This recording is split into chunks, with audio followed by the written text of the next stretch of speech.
bunch of cars coming actually. Well, the positives of teaching your girlfriend how to drive a manual is then you can sit back and relax while she does the rest of the driving. The negatives are, if you're a girlfriend, that you have to do the driving. True.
So we just made it to the top of the Columbia Gorge.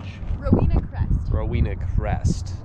And this little guy did so good. Didn't even struggle. But look at that view. Unbelievable.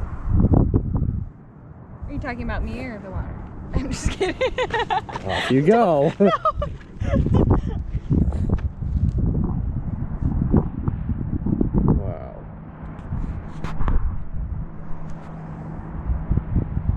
We just went drove this whole road. It's so cool. There's a lot of good history behind it as well.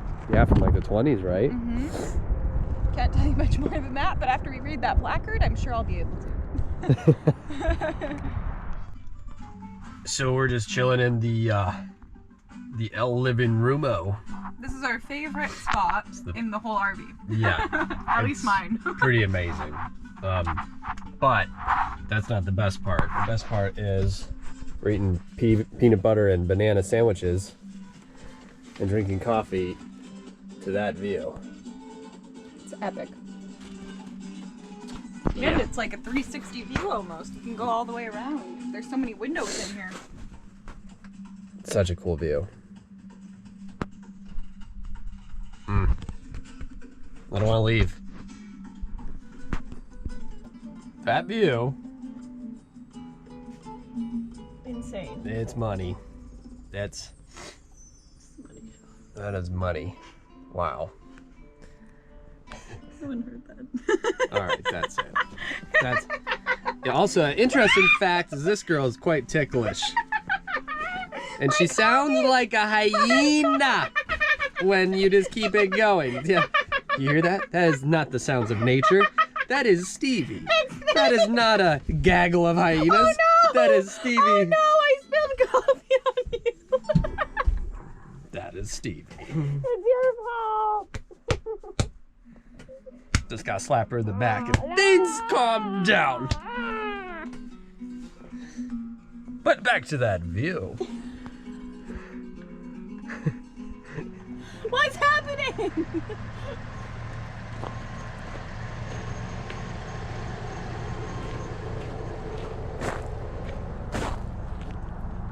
Pretty spectacular views.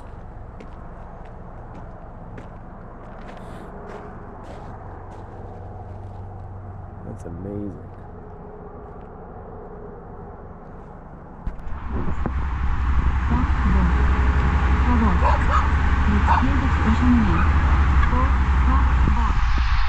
This is the north side of P Street between 9th and 11th.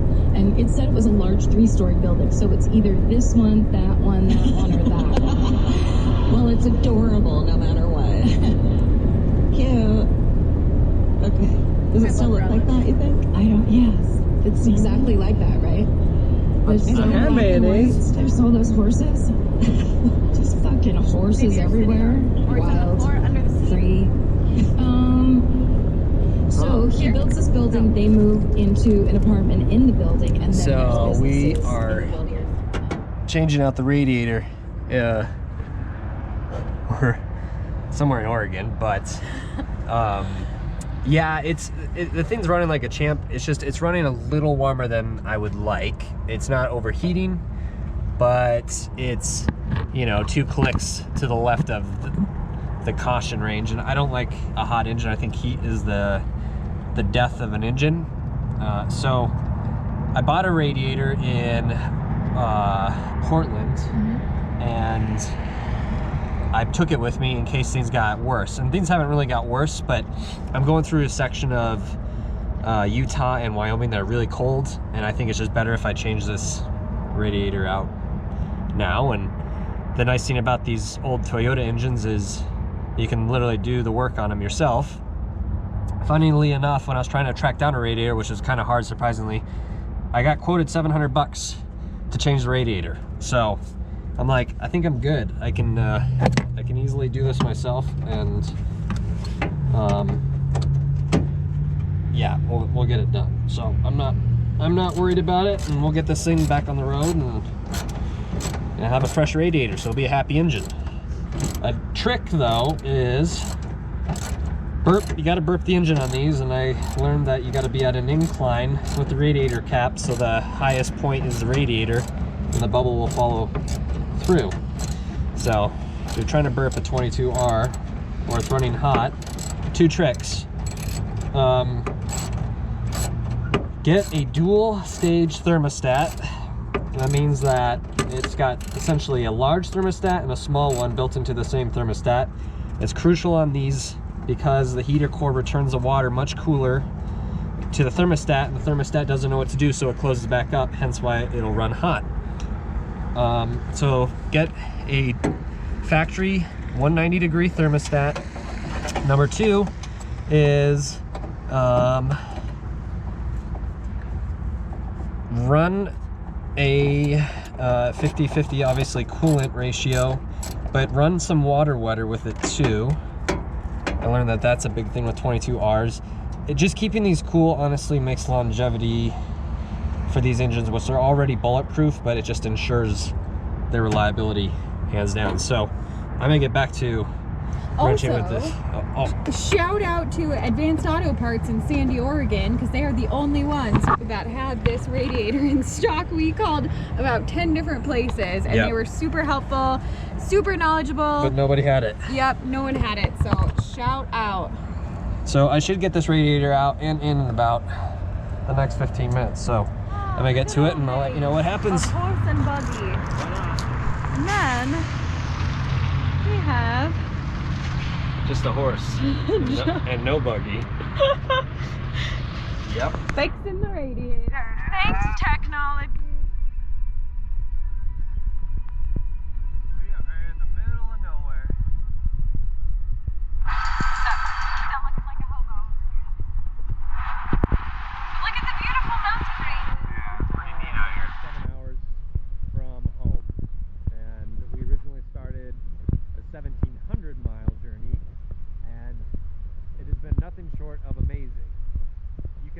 tell that our climates have changed drastically. Went from mildly warm to full-on rainy to now it's, I think the low of last night was 16 degrees Fahrenheit. So this thing is running like an absolute top. We did have some mechanical, I wouldn't call them errors. The biggest issue I had was the temperature. If you looked at your temperature indicator, and most cars are below the middle or at the middle, this one was a little above the middle, and if the red was right here, it was like right here. So it wasn't exactly overheating, but I get a little nervous when you're making that long of a journey and the motor is, you know, not at the temperature it realistically should be at. So originally started with the thermostat on the West Coast, replaced that. That made a pretty big difference. Temperature didn't really move that much. It kind of creeped up a little bit more. I kept looking at the radiator and I could tell it was the original radiator. I was like, all right, it's probably cheap insurance to replace this radiator. Took forever to find one, surprisingly not. Nobody carried the radiator for an 82 22R. Found one and picked it up. It was also much cheaper than what I was quoted at other places. Paid 138 bucks for it. Kept driving, didn't replace it, and then about the end of Oregon, I was like, I just had a weird gut feeling, so I ended up replacing the radiator. I did it in 25 minutes. Now this is hilarious. I called to find the radiator itself. In a lot of places, I called a couple automotive shops to see if they could track it down. I'm like, oh yeah, we can install it for you. I'm like, out of sheer curiosity, how much would you charge to install that? I got quoted 970 bucks for the radiator and labor. And I essentially replaced the radiator on this with the help of my girlfriend in about 25 minutes with a toolkit that was 15 bucks at O'Reilly's. It's an incredibly easy engine to work on. The reliability of this and the performance of it has been absolutely shocking. I just calculated my average miles per gallon, and I'm averaging 18 miles per gallon, which to an average car today, you know, they get like 30 miles a gallon, and I think the average Mercedes Sprinter van with the diesel gets probably, you know, high teens, low 20s. But 18 out of a 38-year-old RV, that's phenomenal. And I was ecstatic. It was just, and it's consistent. And we had a pretty gnarly headwind, about 20 miles an hour coming out of Twin Falls to Utah, just blowing like crazy. It still was doing 55, 60 miles an hour. So like, you read on the forums, they're like, 22R is the slowest motor ever made. It's, you know, it's reliable, but it's slow. I'm honestly kind of shocked how well this thing is done.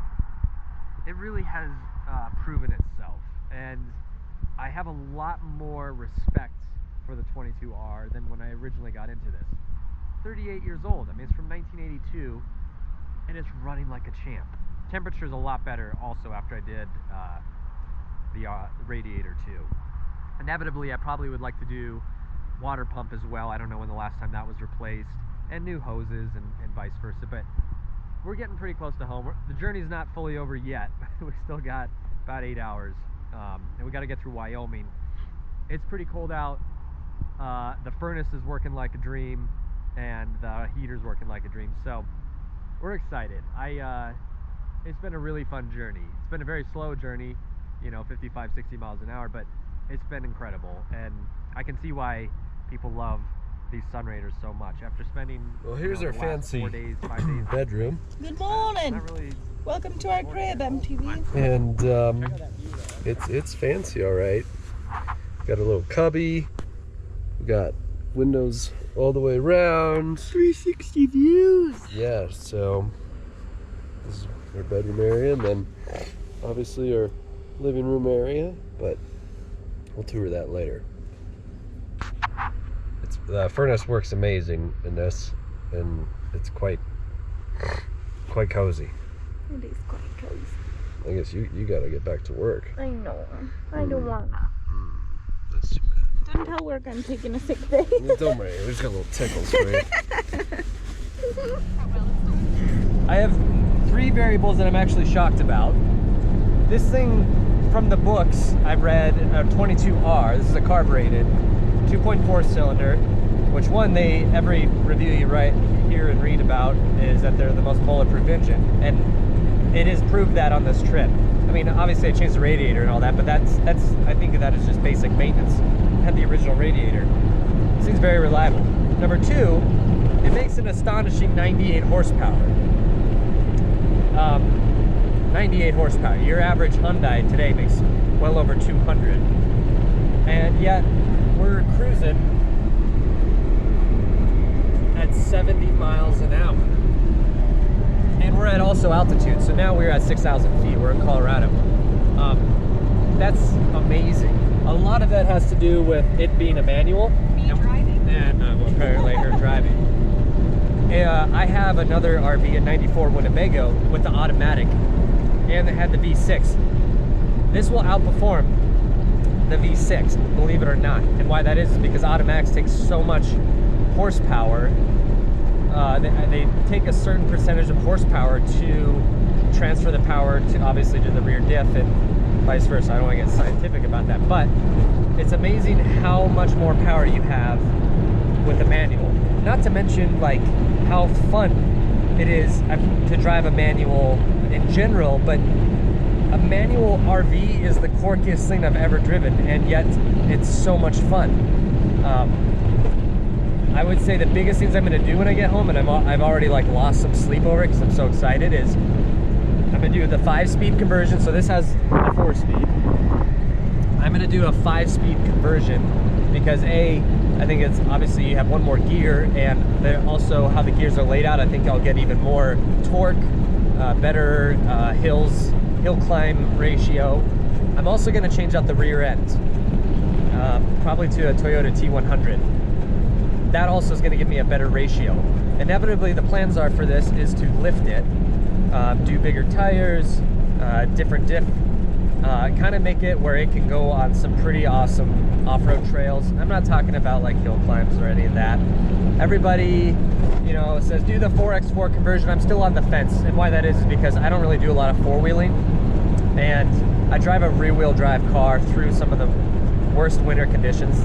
The Mercedes turbo diesel, you'll probably see a video of that, and it does amazing in the snow. I will literally drive it in the same winter conditions as somebody with a four-wheel drive. So I'm on the fence about doing 4x4, but there's a lot of plans that I have for this. I'm going to completely revamp the interior. You know, I'm on the fence if I want to do the 3RZ, which is a 2.7 liter out of the new Tacoma. It bolts right up, so believe it or not. Different motor mounts and a couple other things, but it literally bolts right up. In fact, it will bolt up to this 4-speed. It'll also bolt up to the 5-speed that I want to put into this, but there's a lot of things I want to do to this. I also am kind of on the fence with that because this motor has been so good that I kind of want to give it a chance. Everybody's like, oh, the 22R is such a dog, it doesn't make much horsepower. I mean, we're going uphill and cruising 65, so like, to me, that's amazing. Moving a 21-foot RV with 98 horsepower. So if I do some horsepower mods, EGR delete, a bunch of other things, and I'll do that in another video. I might try to see if, why not give it a shot. So we are now in Colorado, and we are maybe about 40 minutes from Denver, and it's been one big trip. It has been. Yeah. It's been amazing. I look like a hobo. So do I. No, she doesn't really. I look like a hobo. She looks a lot better. What a trip. I honestly, like, I'm not that anxious to get home. It's been so much fun.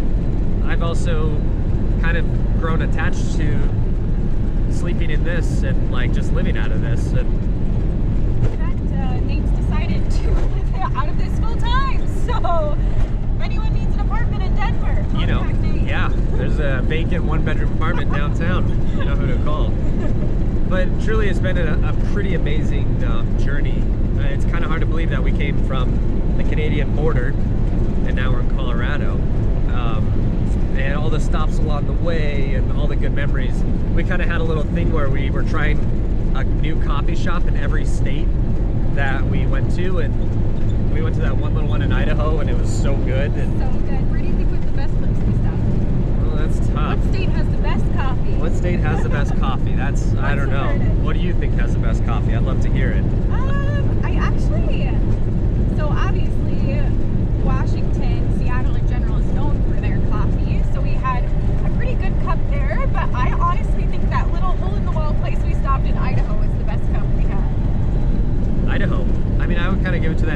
I thought that their coffee was amazing. It's been honestly an amazing journey. I've learned a lot. I think road trips are really good for the soul because, you know, in our day and age, we're always in a hurry to get to the destination instead of actually enjoying the journey.